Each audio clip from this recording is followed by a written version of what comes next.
Right, so this is quite an interesting video because it's the comparison between Python and node.js. But actually, I came across this website, well, not this website, I came across this Stack Overflow post. If I control plus it, just to make it a bit bigger so that we can see the writing here.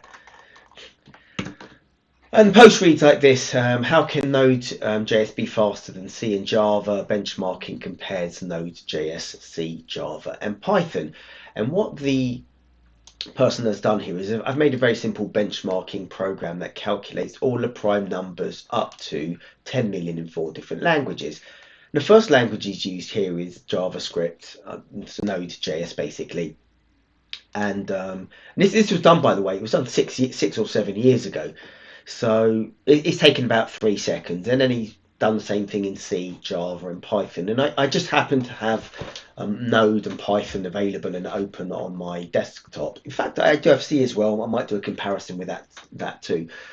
But interestingly, Python is 45 and a half seconds, and I'm thinking, no way, like, and that this is version 2.7, and now we're on version 3.11, and version 3.11 was supposed to be 25% faster on average than version 3.10, which should be, therefore, assuming that there was some incremental gains in the previous versions, you'd expect it to be down at like maybe 10 seconds or something like that. So I thought I'll try and do a run of it. And he's done these over 3 runs each. I'm just going to do one run in my test. And, the code is like this. You're just searching for prime numbers, and it looks relatively equivalent in terms of this isn't the best method for finding primes, but it's a good method and it's good for comparing. There's a bunch of if statements. If n is less than 2, then return false. If n equals 2, return true. So it's doing, in theory, the same number of processes. This is the JavaScript version. And he posts out his results for the JavaScript version, and this is then the the C version. And again, he's doing the same things. You can see the same if statement checks, and he's doing this same loop effectively. Where is it for I in long, and then you always go up to the square root of n. You don't have to go up to all of the numbers in you don't have to go up to n when you're looking for prime numbers. You just have to go up to the square root of n. So that's a small math trick, but he does that in all of them. So he's looking up for the square root of n here and the square root of n here.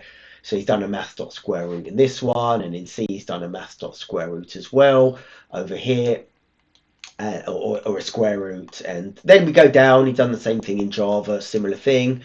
Like, and it all looks relatively similar. Sometimes I wonder why we even have different languages at all, because they're all just really similar but not identical enough to be wrong in each one. Switching between them again. Here's this loop for 10 million, just to make sure we calculate the same number of zeros there. Yeah, he's counted them right, 3 zeros and another 3. And yeah, again using the square root. And finally, the Python version. Nothing different in the Python version. It syntactically looks cleaner, is about all you can say for Python at this point compared to any of the other ones. So, this Node, is that the most verbose? Node and well, Node is probably the most verbose of all of them, to a degree. He's got the curly braces and the semicolons, if that's a disadvantage, possibly. So here's our clean language, which is Python. No curly braces, no brackets, no semicolons. And we run through the same process. We do these same if statements. We're checking if n percentage 2, so if it's divisible by 2, and if it's divisible by 3, so some obvious checks, I guess.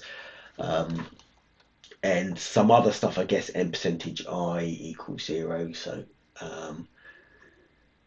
yeah, that's really it. So anyway, he gets like 46 seconds on his runtime. So I'm like, you know what, that must have changed by now. So I had these two things open. So here's my first one, which is the Python version, and here's my second one, which is the Node version. And now you can literally see them side by side. I even tried NumPy, importing NumPy, but that actually slowed it down. So I tried to make this range. I was like, well, you're using a range and you're not using a for loop. Maybe if you change the range into a NumPy list, then it will go faster because it's, you know, a predetermined size and so forth. But actually, that's not the case. It actually slows it down even more. So I will actually remove this numpy because it's not necessary. And it wouldn't be, maybe like you could even argue if you had to revert to NumPy for the range object, then the range object would be terrible. This has got to be a relatively fast object, and it's a special object in Python. So, and again, if we hover over this object in Python, I've been through it like in previous videos, range object, it's got a start, a stop, and a step, right? It's a convenient object for a start, a stop, and a step. And it produces a sequence of integers to start, stop, and step, and starts at, efficiently it starts at 0. So it's a nice, convenient one.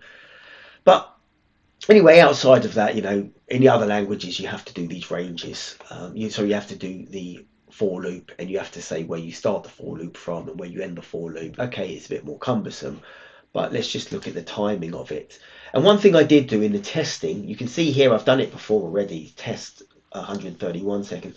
The only way that I could reduce the time in Python was to run it like this, where I go to run and run without debugging. That seemed to be a bit faster. If I hit the F5, which I'm going to do on both, Python just is slow, and sometimes the second run is faster, but it's not. Like, you know, I hit 131 seconds, here's 129, so we're talking 2 minutes.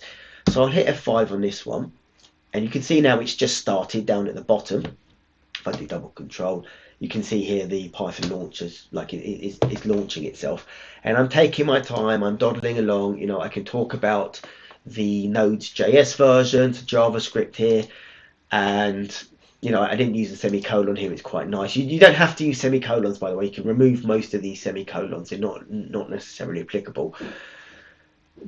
And I can just hit run here. So I'll hit F5, so it's the same run. And we see the debugger gets attached, and Python's still running there. And Node has finished its 4.6 seconds. And I did a previous Node run, 3.5 seconds. Like, okay, they're not going to be like, you know, identical for maybe a whole bunch of various reasons. But each time, this Node thing is running in a few seconds. And I could possibly even, I've got time to do this while I'm there, file run. I'll run it the other way without the debugging. Let's see if that makes a difference, and maybe it's slower here. It seems to debugger attach both times, so it seems to be running it the same way. Again, it's 3.9 seconds. I'm still talking. Python's still doing its stuff. I actually don't even know what the hell it's doing. I might have to put in, like, you know, 1 in every million loops, just a print statement. Now, print statements would slow it down. So someone here, I'll stick a print statement just to see, like, what's happening or why it's going so slow, or you know, what's happening. Maybe the first million are quite fast, and the next million you know, clog up a lot of memory and it gets incrementally slower or something. But it's almost like it's ground to a halt. And literally, like, I should be finishing the video now, but I'm not finishing the video. The video is going on. It's we're now at 8 minutes. We probably should be at 4 minutes or something. And it's still surprisingly running. I might even, like, if it gets too long, I might even have to put a pause on the video. Although it hasn't been, you know, previous ones, it hasn't been, you know, that too long. Maybe I should have started running this piece of code when I first initiated the video, just because it is that slow. Like I said, 131 seconds is, I'm going to say it's tremendously slow in a way. What is that in terms of number of operations? Say 132 seconds. So let's pull our calculator into the screen here. If I've got my little calculator somewhere. So we got 10 million. Oh, here we go. It's just run. It's 100. This time it's even poorer. It's 156 seconds for Python there. So very poor showing. I will do this in. I'll do a run. And this time I will do it without the debugging. So normal one does it with the debugging. This is without debugging. Maybe it just goes a little bit quicker. And also, I guess I should pull over. It's funny. Yeah, actually the CPU is getting used a lot. You can see my CPU usage. So it's not like Python's, because in the previous runs it wasn't doing so much in the background. it is taking up a lot of CPUs. Actually, some of it will be from this video creation, so that's not fair on Python in that case. But again, just for the sake of it, I'll hit F5 again on this one and just do the run, and you can see debugger attached. And again, it takes 4 seconds. Python's still going on. There you go, Python's 44 seconds. So, at best, even with you could argue the debugger on, debugger off thing, that makes a difference.